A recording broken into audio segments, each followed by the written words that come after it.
Tom. And we have the IMTV. We're going to do a request today from 2003 for Greg Hatt, right? Greg Hatt.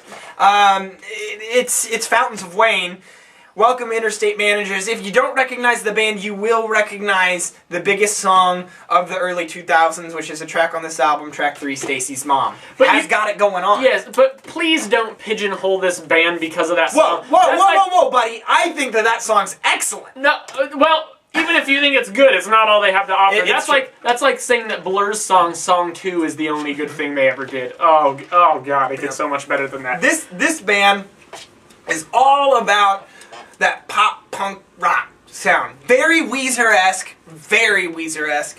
Oasis. I got a lot of Guster. I got some Jimmy Eat World. Jimmy Eat World, great call. But that's where this sounds for me. But really, it comes down to me, regardless of the verse, chorus, or what format it's in, or how it's produced or anything. What really just got me into this album and really was the hook, line, and sinker for me, and everything that I liked about it was the lyrics. But Tom, before I get too carried away, I'll let you give some of your feedback. Well, I think it's like the third album from these guys. They actually, these some of the bands that we mentioned, they have a very 90s sound, and they actually were around in the 90s. They had an album or two come out in the 90s, I think maybe like 96 and 99. Then they took kind of a break, came back and put this album out in 2003, so it still draws on a lot of those moods from the 90s. The deal is, though, yeah, you get a lot of that pop format songwriting, and the way they make up for it is by going genre crazy. I mean, you get so many genres on here. There's even a country song on here. More on that in the Jake section.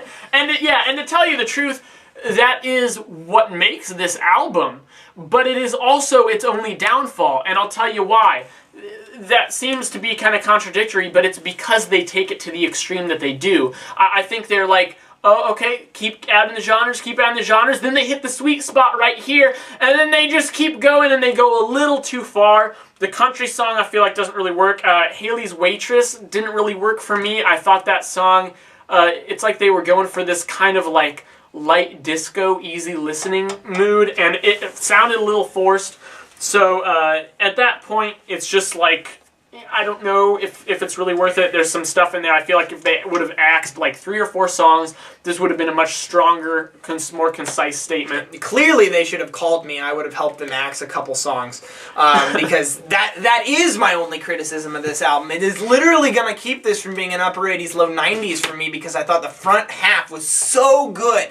So good. The first 9 tracks of this album, I love. And then the back half just, it tanks it for me. And I have a sweet analogy. So you go through this, you have all these nice pop songs that go anywhere from kind of experimental soft rock to just power pop anthems like you'd hear with Weezer to some really catchy, just catchy music and well-written music at that with good lyrics. And then you have Haley's Waitress, track 10, which Tom seems to not like a little bit more than I do. I thought it was okay, but it didn't really catch me. But then track 11, Hung Up on You, a very well-done country song, but it's not even, well, one, I don't like country music, and that's why we don't review country music. Neither of us like it, and so it's not fair, but I have some bias against it. Even if it's well done, it does not fit on this album at all. I felt like it ruined the mood for me. They ruined all of this momentum they had going, and I thought was going to come into this really cool end to this huge album,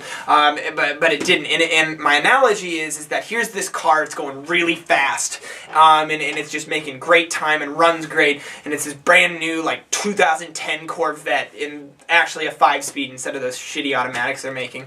And so in this stupid like 16-year-old puts it in the ditch and just wrecks it, and it's like it's banged up, but he still drives it out and it's still okay.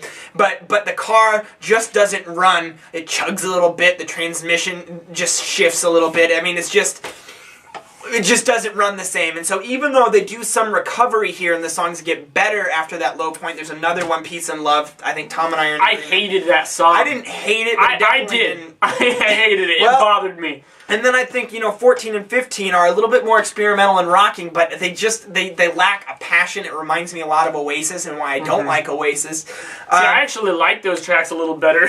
They sound way too much like Oasis. I mean, I swear to God, the guy, Adam, I believe, is just trying way too much to sound like Liam Gallagher in his vocals. And those two tracks, 14 and 15, are very similar tracks too. I feel like you could have just kept one of them. Yeah. I would prefer Super Collider. Me too. Keep the last track. I'd say maybe take Fire Island and then drop Haley's Waitress, drop Hung Up on You, drop Peace and Love, and drop Bought for a Song, and you'd have a fantastic album. Honestly, I completely agree with you. If you did, I think that if you did that, this would be one of the best albums of all time.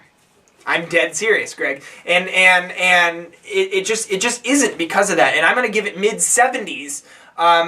Because I can't listen to it straight through. The end frustrates me so badly that I can't listen to it straight through. I literally, the first two times I listened to this album, had to skip over track 11. And then out of just guilt for my VIMTV fans out there, I knew that I had to go listen to it straight through. So not only did I listen to that track singularly straight through, I went back and listened to the whole album straight through.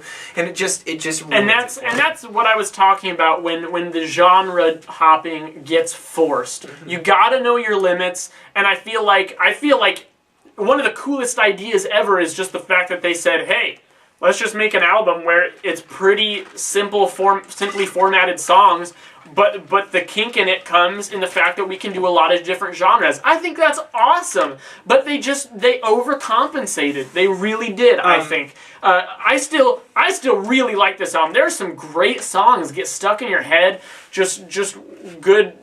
Just to listen to. I mean, as simple as that. Just fun to listen to. Yeah, and really, one of the highlights for me was the lyrics. I know I've said that, but I feel like we could quote a few, but we'd be quoting stuff all night because there's so many good lyrics on this album, and lighthearted, poppy lyrics too. A lot of good songwriting. I mean, just the whole album. I thought tracks.